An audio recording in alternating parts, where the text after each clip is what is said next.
네, 팝의 전설 마돈나는 성공의 유혹을 이렇게 표현을 했습니다. 한번 띄워주시겠어요? 네, 한번 좀 읽어주세요. 나는 엄청난 의지의 소유자이지만 여태껏 내 모든 의지는 늘 끔찍한 열등감을 극복하는 데 있었다.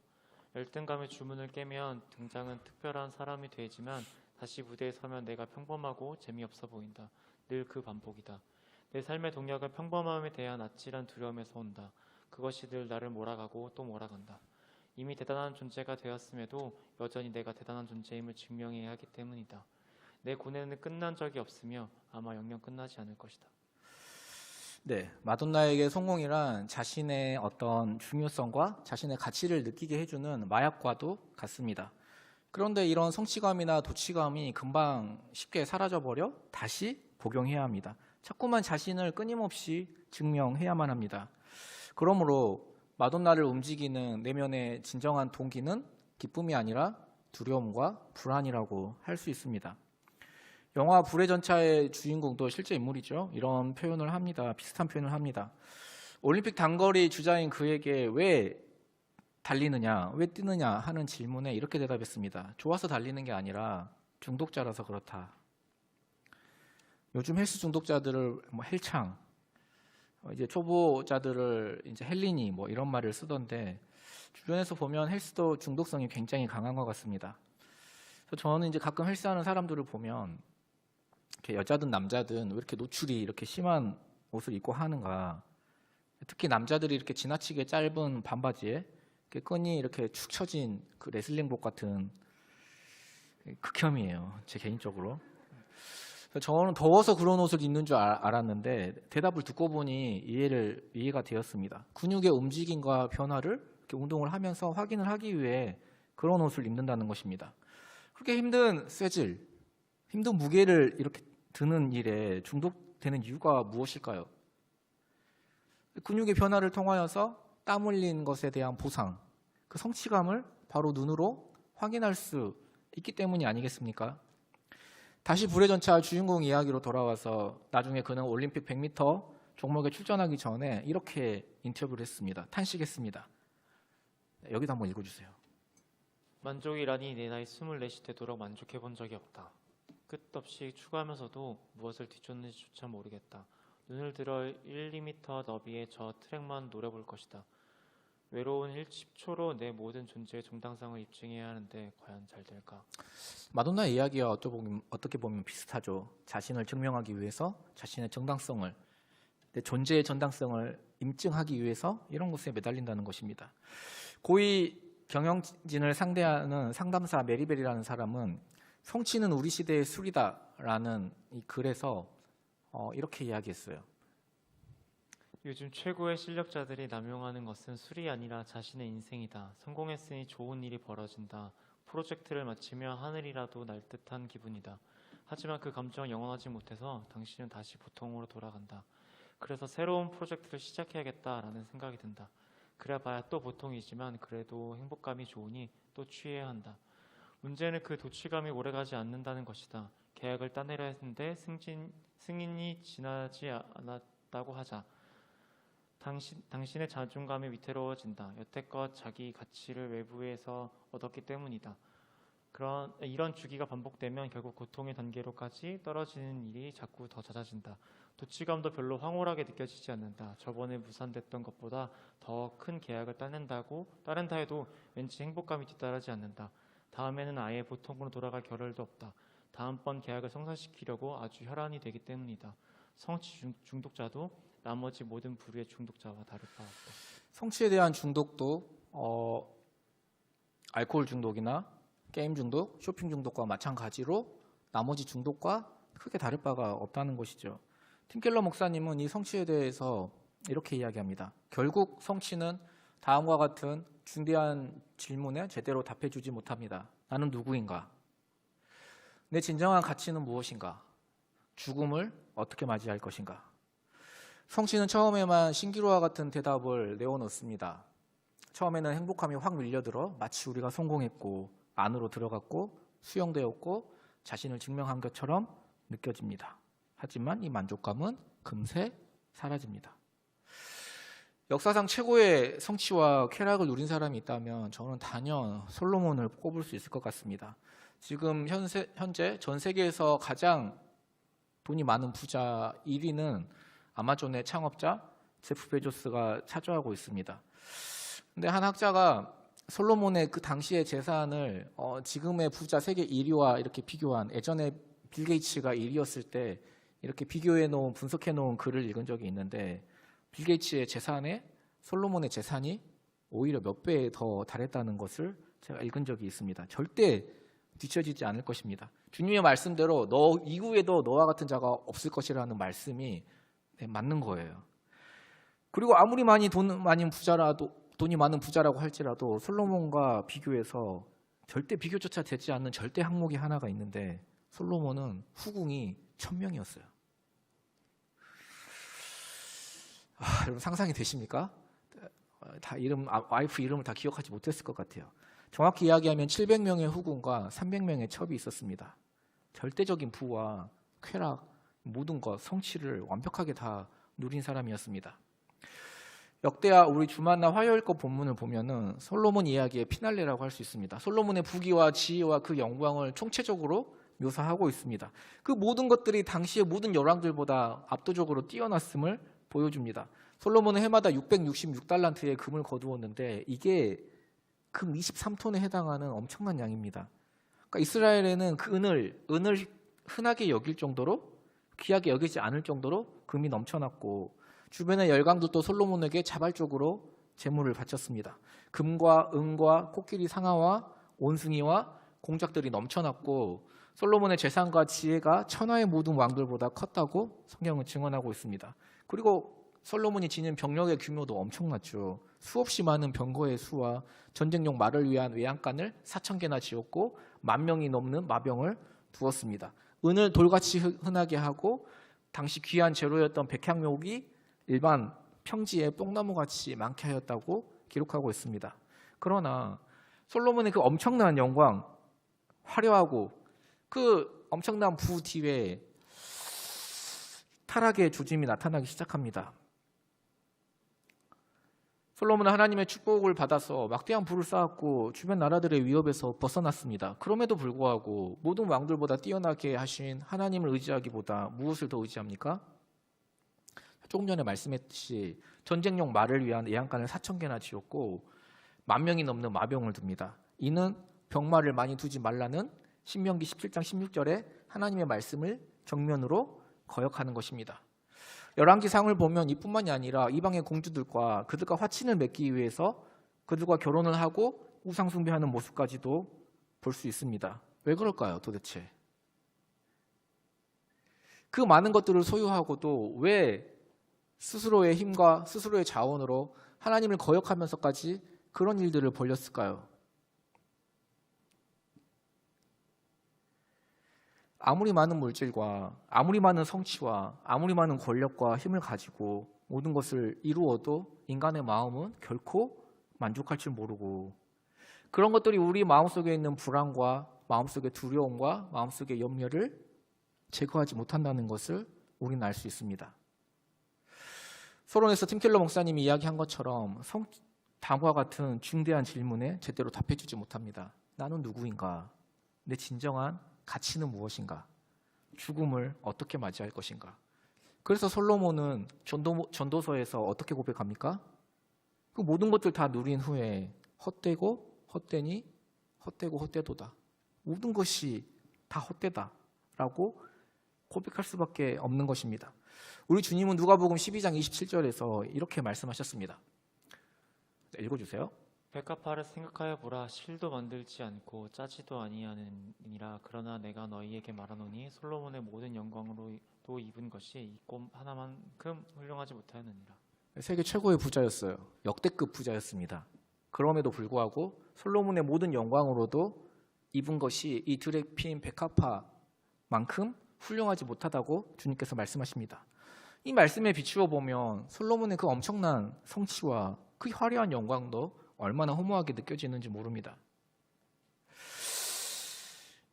우리 역시 우리 힘으로, 우리 스스로의 힘으로 뭔가를 성취하기 위해 노력하고 힘으로 돈을 모으고 인맥을 쌓고 지혜를 모으며 스스로의 안정과 자원을 마련해 보려고 하지만 우리 힘을 어찌할 수 없고 해결할 수 없는 문제들 너무나 많이 만나지 않습니까?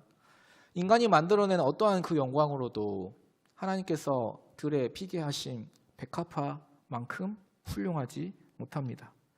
결국 솔로몬이 죽고 르호보암이 나라를 이어받았습니다. 그러자 바로 솔로몬의 그 다음 때에 이스라엘은 남유다와 북이스라엘로 쪼개지게 됩니다. 그 많은 재물들은 다 어떻게 되었습니까? 솔로몬이 죽은 지 얼마 되지 않아 르호보암 불과 그 아들 때에 우리 역대하 12장 9절 말씀 한번 볼까요? 오늘 우리가 마지막으로 본문 말씀 마지막으로 읽었던 말씀인데요. 함께 읽겠습니다. 애굽왕 시삭이 올라와서 예루살렘을 치고 여호와의 전 보물과 왕궁의 보물을 모두 빼앗고 솔로몬이 만든 금방패도 빼앗은지라. 오늘 본문에서도 그렇지만 나중에 이스라엘의 역사를 보게 되면은 솔로몬의 성전이 아예 다 회파됐고 아예 먼지 하나도 남지 않고 백성들은 다 비참하게 포로로 끌려갔습니다.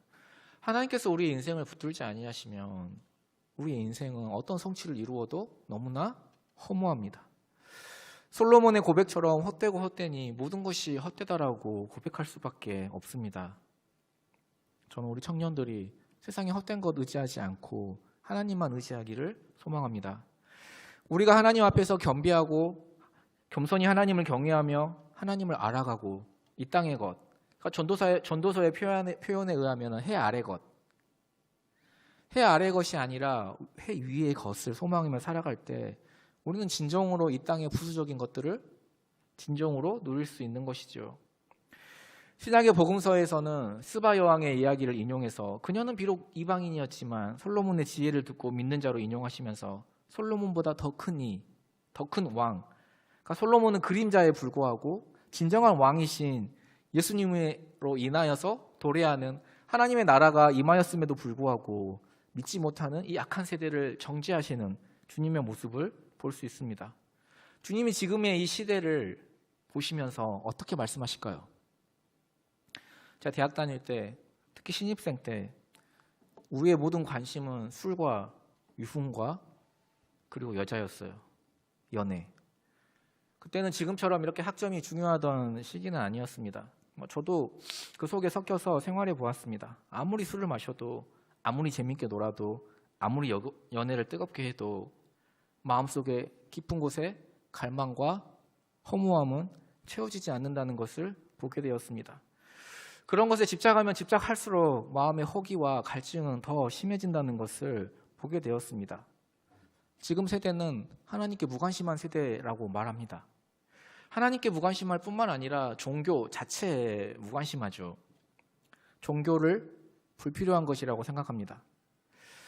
생각으로 하나님이 필요 없다라고 느끼는 그런 시대일지 모릅니다. 그러나 정말로 하나님이 필요 없어서가 아니라 다른 것에 너무 마음이 빼앗겨서 정말 소중한 것이 무엇인지 헤아려 볼 여지가 없는 세대라고 하는 것이 더 맞을 것 같습니다. 단단한 기도 훈련이 이번 주 금요일 날 끝났는데 우리 솔직히 까놓고 기도를 하지 못한다면, 단단한 기도를 하지 못했다면 그 이유는 기도가 필요 없어서가 아니라 우리 가운데 기도가 필요 없는 사람이 어디 있겠습니까? 기도가 필요 없어서가 아니라 우리의 관심을 빼앗는 것들이 너무 많기 때문입니다. 하나님이 필요 없어서가 아니라 우리의 관심을 빼앗는 것들이 너무 많기 때문입니다. 나는 누구인가? 내 진정한 가치는 무엇인가? 어떻게 죽을 것인가? 이런 질문을 할 여유와 시간 자체를 주지 않습니다.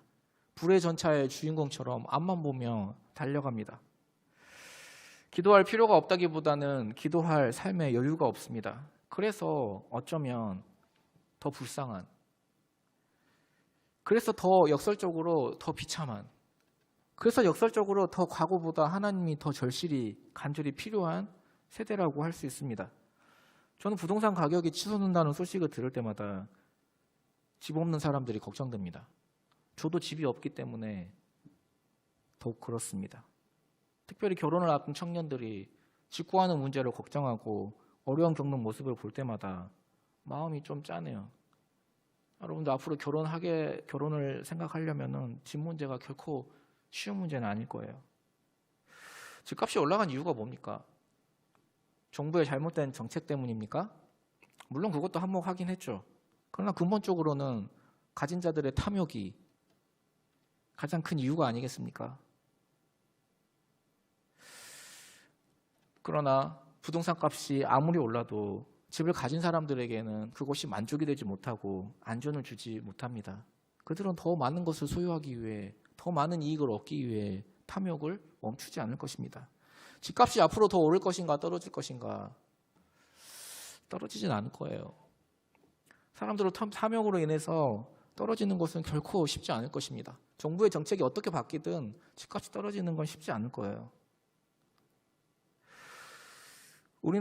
그러나 우리는 이 세상에 헛된 것 의지하지 않고 헛된 것으로 인해 두려워하거나 염려할 필요가 없습니다. 세상의 소유를 부러우면 지는 거다. 그 말이 맞는 거예요. 왜냐하면 내 마음의 소망을 그런 헛된 것들에 두고 있기 때문입니다. 솔로몬의 영광은 너무나 화려했으나 너무나 짧고 유한했습니다. 불과 아들 르호보암 때 다 허물어질 신기루와 같이 허무했습니다. 솔로몬의 영광은 앞으로 오실 예수님에 대한 그림자에 불과했습니다. 지혜로운 왕이 공의와 정의로 나라를 다스리며 그분의 왕국은 솔로몬의 왕국과 비교도 안 될 만큼 찬란함을 기대하며 다시 오실 예수님에 대한 기대와 믿음을 가지고 우리는 해 아래서의 삶을 살아야 합니다. 그러한 믿음이 있을 때에만 우리는 이 땅의 허무와 이 땅의 그런 헛된 것들에 의지하지 않게 되는 것이죠. 아무리 힘들더라도 예수님에 대한 희망과 기대 속에서 모든 어려움을 극복하는 저와 여러분 되시기를 예수님의 이름으로 소망합니다. 솔로몬 왕국이 그의 아들 때 두구동강이 나고 다 무너지는 것 같았지만 그래도 완전히 무너지지는 않았습니다. 오늘 본문 말씀 역대하 12장 2절과 3절, 4절, 2, 3, 4절 말씀을 우리 연속해서 읽도록 하겠습니다. 함께 읽겠습니다. 그들이 여호와께 범죄하였으므로 르호보암 왕 제5년에 애굽 왕 시삭이 예루살렘을 치러 올라오니 그에게 병거가 1200대여 마병이 6만 명이며 애굽에서 그와 함께 온 백성 곧 리비아와 숫과 구스 사람이 헤아릴 수 없이 많더라. 시삭이 유다의 견고한 성읍들을 빼앗고 예루살렘에 이르니. 만약에 예전에 솔로몬 왕국이었다면 해볼 만한 전쟁이었을 거예요. 그러나 지금은 나라가 분단되어 북이스라엘과 남유다로 나뉜 상태입니다. 그들을 막아내기란 여간 어려운 일이 아니었습니다. 결국 여러 견고한 유다의 성읍들을 빼앗기고 적들은 예루살렘에 이르게 됩니다. 그러자 르호보암과 그의 백성들은 어떤 반응을 보입니까? 우리 12장 6절 말씀 함께 읽겠습니다. 함께 읽겠습니다. 이에 이스라엘 방백들과 왕이 스스로 겸비하여 이르되 여호와는 의로우시다 하며 8절 말씀도 함께 읽겠습니다. 8절 말씀 읽겠습니다. 그러나 그들이 시삭의 종이 되어 나를 섬기는 것과 세상 나라들을 섬기는 것이 어떠한지 알게 되리라 하셨더라. 네, 하나님께서 진노를 거두시고 구원의 길을 열어주십니다. 그러니까 이스라엘 백성들을 다 멸하지 않고 세상의 족으로 팔려가긴 했지만 남겨두신 것입니다. 그리고 그들은 잠시의 고난으로 시삭의 종이 되었습니다. 그러나 그 고난의 목적이 무엇입니까? 하나님을 섬기는 것이 무엇인지 알게 되고 세상 나라들을 섬기는 것이 어떤 것인지 알게 하는 것입니다. 세상 나라를 섬김으로써 하나님 나라를 섬기는 것이 어떠한지 깨닫게 하시는 것이죠. 세상 나라를 섬기는 것이 얼마나 허무한지, 그 어마어마한 성취에도 얼마나 불안한 것인지 비교하시고 깨닫게 하시는 것입니다. 카톨릭 작가들의 책을 읽다 보면 이런 단어를 종종 보게 될 거예요. 펠릭스 쿨파라는 말이 있습니다. 이게 헬라어가 아니라 라틴어인데요. 제가 그 폴트루니의 글을 보면서 이 말이 무슨 말인지 확실하게 제가 알게 되었습니다. 라틴어로 펠릭스라는 단어는 행복 또는 은총 이런 뜻을 가지고 있고 쿨파라는 뜻은 잘못, 추락, 죄라는 뜻을 가지고 있습니다. 직역하면 복된 잘못, 행복된 잘못. 그러니까 역설적이죠. 복된 잘못 이런 뜻을 가지고 있는데 사람의 죄가 신에게 가까이 가게 하고 죄의 고통스러운 경험을 통하여 신의 사랑을 바로 보게 된다는 뜻입니다. 폴 트루니에는 이 펠릭스 쿨파라는 단어를 행복한 과오, 행복한 죄책, 그러니까 행복한 죄책감이라고 이렇게 해석을 합니다. 왜 우리가 죄책감을 느끼는데 행복한 죄책이라고 표현을 할까요? 그것이 우리로 하여금 하나님의 은혜를 간절히 구하는 가운데 하나님 앞에 자복하도록 겸손히 자기를 낮추도록 이끌어 주었고 지금도 계속 이끌어 주기 때문입니다. 이 펠릭스 쿨파를 오늘 본문에 적용해도 될 것 같습니다. 르호보암은 왕위를 받자 자기 새끼손가락이 자기 아버지 솔로몬의 허리보다 더 굵다라며 백성들에게 자신의 힘을 과시했던 사람입니다. 아버지가 이뤄놓았던 성취에 취했던 사람입니다. 백성들 역시 르호보암과 다를 바가 없었습니다. 그런 르호보암과 남유다는 시삭의 종이 되는 고통을 통하여서 그들 하나님의 은혜를 간절히 구하는 가운데 하나님 앞에 자복하고 겸손히 자신을 낮추는 모습을 볼 수 있습니다. 자기 당대에 세상 최고의 권력과 성공을 거머쥔 사람 중에 하나로 나아만 장군을 뽑을 수 있을 것입니다. 열왕기하 5장에 그의 이야기가 나옵니다. 그의 삶은 다 최고뿐이었습니다. 어느 날 시리아에 해당하는 아람의 군대 장관이었고 아람 왕이 그의 손을 의지한 것으로 보아서 국무총리에 해당하는 그런 역할을 감당하게 됐습니다. 엄청난 부장에다가 온갖 훈장과 포상에 빛나는 용맹한 군인이었습니다. 그런데 이 모든 성취에도 불구하고 능력에 맞서는 호족수가 하나 있었습니다. 성경에 이렇게 기록되어 있어요. 맨 마지막에 그 엄청난 업적을 이렇게 기록한 다음에 맨 끝에 이렇게 기록되어 있어요. 그는 큰 용사이나 나병 환자였더라.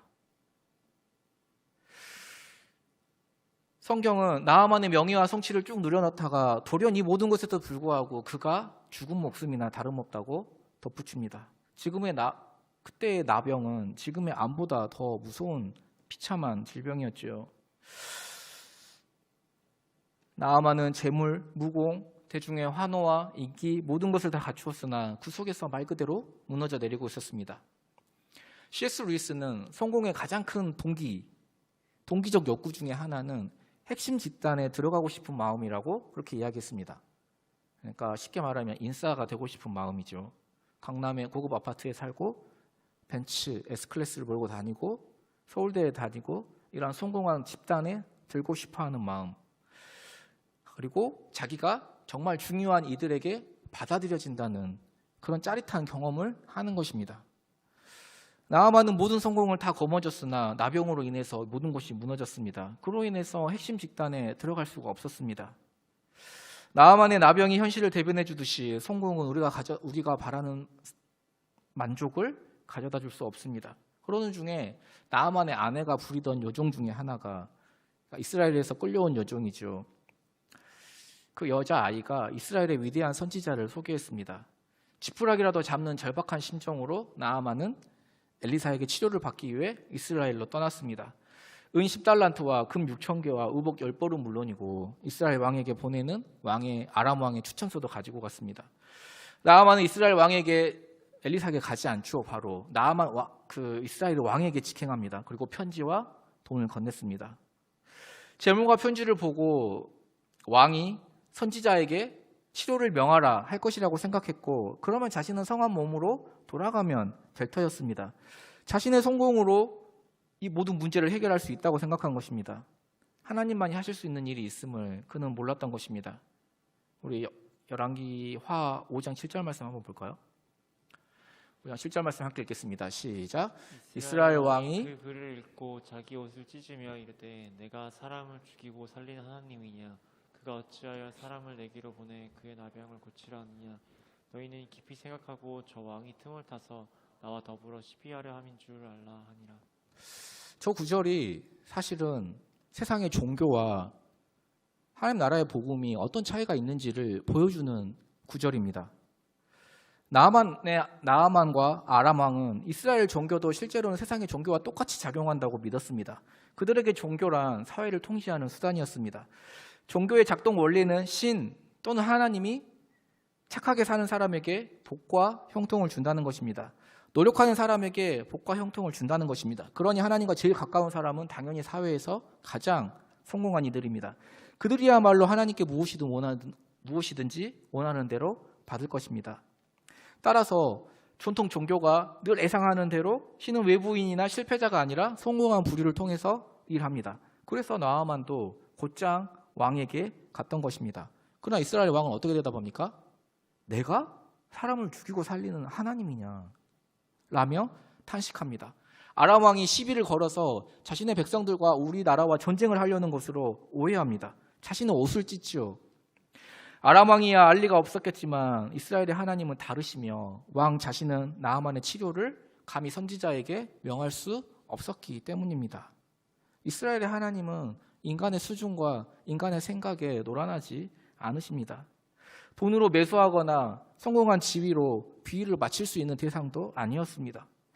종교의 신들은 우리가 하기 나름이어서 우리 쪽에서 정성과 헌신을 보이면 신들도 마땅히 갚아야 할 의무가 있었습니다. 그러나 이스라엘의 하나님께는 그런 방법으로 그런 식으로 접근할 수 없었습니다. 무엇이든 그분이 주시는 것은 은혜의 선물입니다. 결국 이 소식을 듣고 엘리사가 나서게 되고 나아만은 엘리사의 집으로 가게 됩니다. 그런데 거기서 보고 들은 바에 충격을 받습니다. 선지자는 아예 나아만 장군을 보려고 밖으로 나오지도 않습니다. 재물을 거두도 보지도 않아요. 다만 자기 밑에 있는 사자를 보내어서 나아만에게 말했을 뿐입니다. 두 번째 충격은 그가 전한 말 그 자체였습니다. 나아만은 엘리사가 돈을 받고 무슨 신기한 의식이라도 행할 줄 알았습니다. 돈을 받지 않을 거라면 적어도 자신에게 치료의 값으로 뭔가 큰 걸 요구하거나 뭔가 큰 일을 시킬 줄 알았습니다. 그런데 요단강에 가서 7번 몸을 담그라는 말이 고작이었습니다. 그래서 그는 성경에 보면 분노하며 돌아섰습니다. 자, 여기서 질문입니다. 요단강에 생각해 보십시오. 요단강에 몸을 7번 담그는 것은 너무너무 쉬운 일인데 왜 나아만은 분노하며 돌아갔을까요?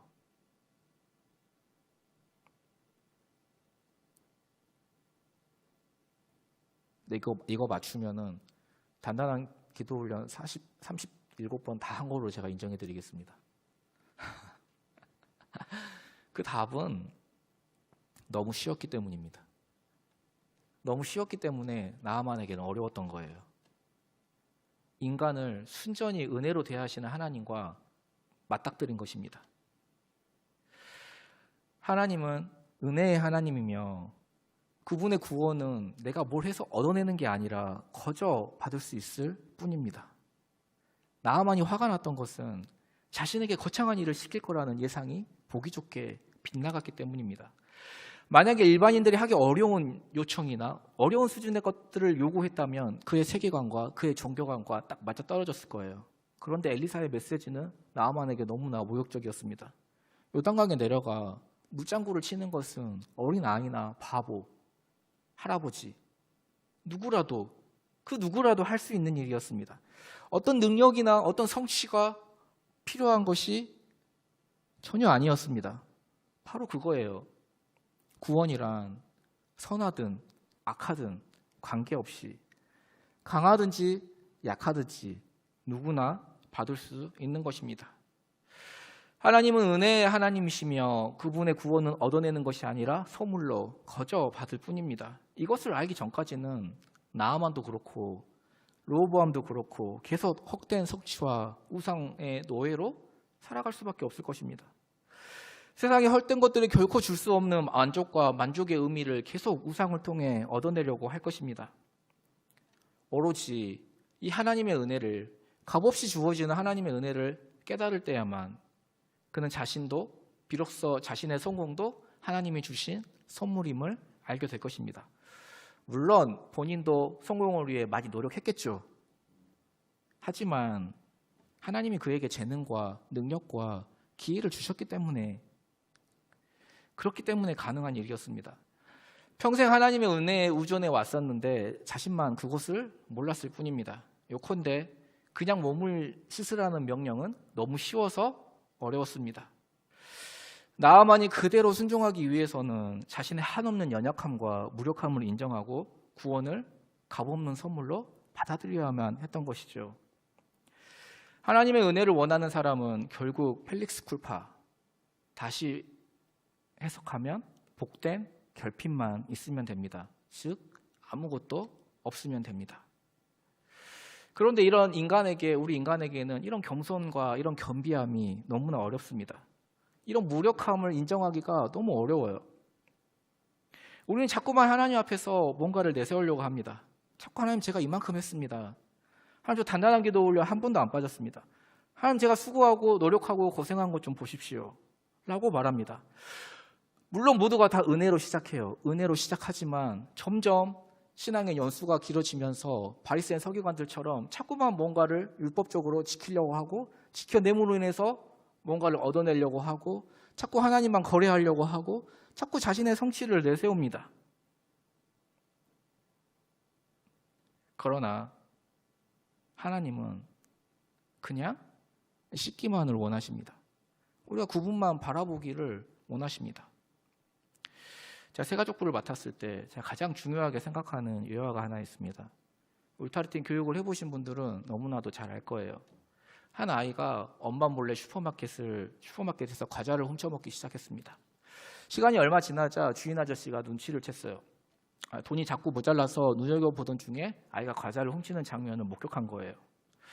주인 아저씨는 마침 물건을 훔치는 아이를 붙잡고 도둑놈이라며 경찰서에 넘기려 하였습니다. 당장의 부모를 불러서 넘기려고 하는데 아이의 엄마가 무릎을 꿇으며 잘못을 빌었습니다.